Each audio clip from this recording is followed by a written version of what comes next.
السلام عليكم ورحمة الله وبركاته. الحمد لله حمدا حمدا والشكر لله شكرا شكرا والصلاة والسلام على نبي الأمين أما بعد.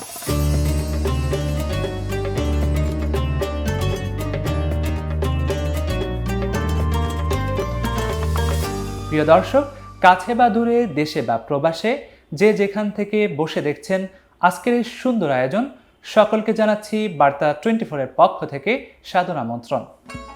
আল্লাহ সুবহানাহু ওয়া তাআলা মুমিন বান্দাদের জন্য দুটি আনন্দের ক্ষণ রেখেছেন।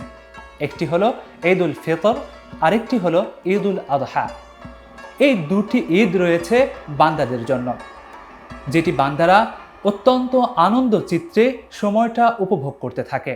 কিন্তু এই মুমিন বান্দাদের যে ঈদ যাপনটা অন্য অন্য জাতি গোষ্ঠীদের থেকে আলাদা।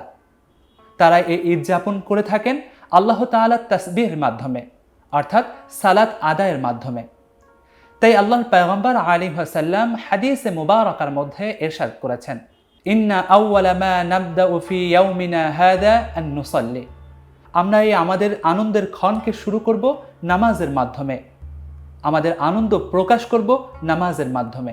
তাই দীর্ঘ 1 বছর পর যখন মুমিন বান্দার দ্বারে এই ঈদ আসে, তখন বান্দা কিভাবে ঈদের নামাজ আদায় করবে, কখন করবে, এই বিষয় নিয়ে একটু ইমোশনাল হয়ে পড়ে।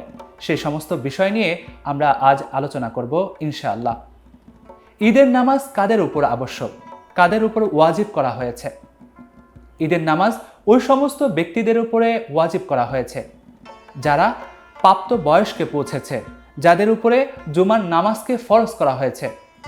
ওই সমস্ত ব্যক্তিদের উপরে এই ঈদের নামাজকে ওয়াজিব করা হয়েছে। তবে যে ব্যক্তি সফররত অবস্থায় আছে, ঈদগাহে যে নামাজ আদায় করার সক্ষমতা তার নেই, তার উপরে ঈদের নামাজ আবশ্যক নয়, ওয়াজিব নয়। এবং এই ঈদের নামাজের সময় কখন, কখন থেকে শুরু হয় এই ঈদের নামাজের ওয়াক্ত? ঈদের নামাজের ওয়াক্ত শুরু হয় সূর্য উদিত হয়ে যখন হারাম ওয়াক্ত চলে যায়, তারপর থেকে জাওয়াল পর্যন্ত, অর্থাৎ সূর্য পশ্চিম আকাশে ঢলে যাওয়ার আগ পর্যন্ত এই ঈদের নামাজের ওয়াক্ত থাকে। এরপরে কেউ যদি ঈদের নামাজ আদায় করতে চায়, তাহলে তার নামাজ আদায় হবে না। এজন্য আমাদেরকে এই সময়ের মধ্যেই ঈদের নামাজ আদায় করতে হবে, কেননা এই ঈদের নামাজ এই সময়ের বাইরে গেলে আদায় কখনোই হবে না, সহিহ হবে না। ঈদের নামাজগুলো একটু তাড়াতাড়ি আদায় করা। এই ঈদের নামাজের অনেক সুন্নত রয়েছে, তার মধ্য থেকে একটি হলো যে আমরা ঈদের নামাজের জন্য সকাল সকাল গোসল করে নিব, উত্তম পোশাক পরিধান করব, আমরা মিষ্টি জাতীয় খাবার খেয়ে বের হব, আমরা সুগন্ধি ব্যবহার করব এবং আমরা যে পথ দিয়ে যাব আবার ওই পথেই ফিরে আসব না, সম্ভব হলে অন্য এক পথ দিয়ে ফিরে আসব এবং ইমাম সাহেবের কাছে যেয়ে বসবো এবং ইমাম সাহেব যেই খুতবাগুলো দেন সেগুলো মনোযোগ সহকারে শুনব। এবং এছাড়াও অনেক সুন্নত রয়েছে। এই ঈদের নামাজ আমরা কোথায় আদায় করব? এই ঈদের নামাজ আমরা ঈদগাহে আদায় করব, কেননা রাসূলুল্লাহ সাল্লাল্লাহু আলাইহি ওয়াসাল্লাম এবং তার সাহাবা আজমাইন রাদিয়াল্লাহু আনহুমগণও এই ঈদের নামাজ ঈদগাহে আদায় করেছেন। হাদিস শরীফে উল্লেখ রয়েছে, রাসূলুল্লাহ সাল্লাল্লাহু আলাইহি ওয়াসাল্লাম ইরশাদ করেন, কানা রাসূলুল্লাহ সাল্লাল্লাহু আলাইহি ওয়াসাল্লাম ইয়াখরুজু ইয়াউমাল ফিতরি ওয়াল উযহা ইলাল মুসাল্লা। রাসূলুল্লাহ সাল্লাল্লাহু আলাইহি ওয়াসাল্লাম ঈদুল ফিতরের নামাজ এবং ঈদুল আযহার নামাজ আদায় করার জন্য ঈদগাহে যেতেন। এই ব্যাপারে হযরত আলী রাদিয়াল্লাহু তাআলা আনহু বলেন, ঈদের নামাজ ঈদগাহে আদায় করা সুন্নাত, এজন্য আমাদেরও উচিত হলো ঈদগাহে যেয়ে নামাজ আদায় করা।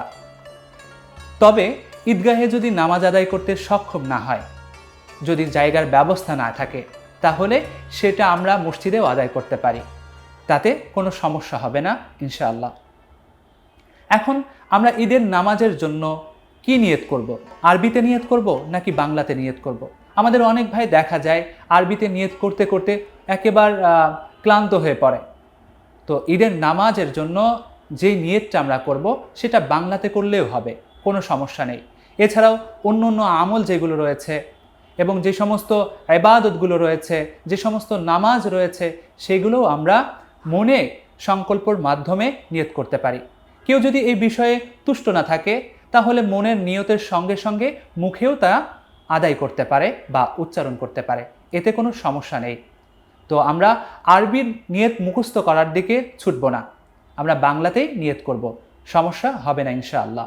এই ঈদের নামাজ যেহেতু একটি বছর পর আমরা আদায় করি, এখন কিভাবে এই ঈদের নামাজ আমরা আদায় করব? অনেকেই এই ঈদের নামাজ আদায় করার ক্ষেত্রে ভুল করে থাকেন। আমরা জেনে নিব কিভাবে আমরা ঈদের দিন এই নামাজ আদায় করব।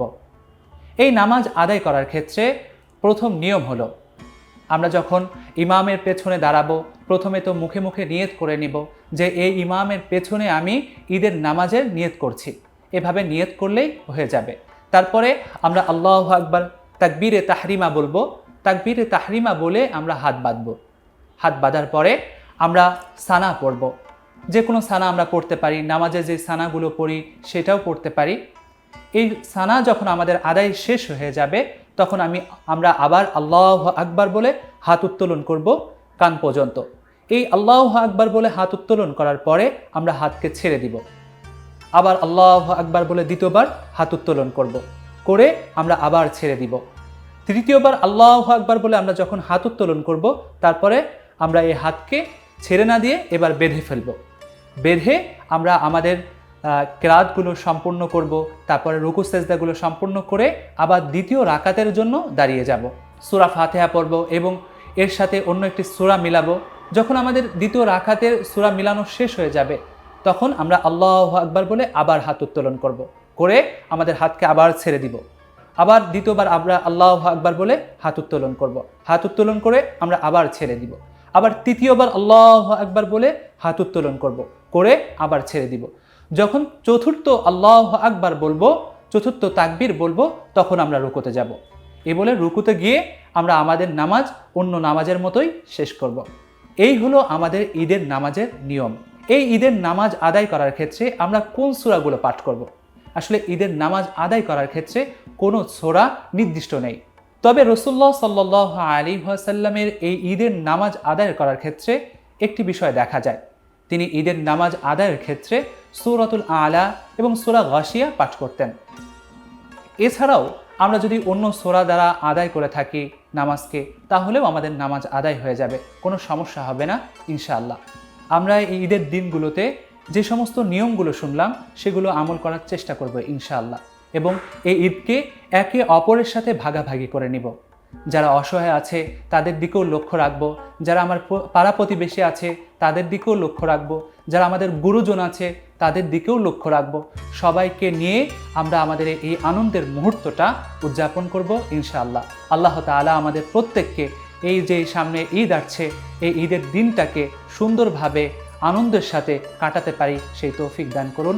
সবাই ভালো থাকবেন, সুস্থ থাকবেন। আসসালামু আলাইকুম ওয়া রাহমাতুল্লাহি ওয়া বারাকাতুহু।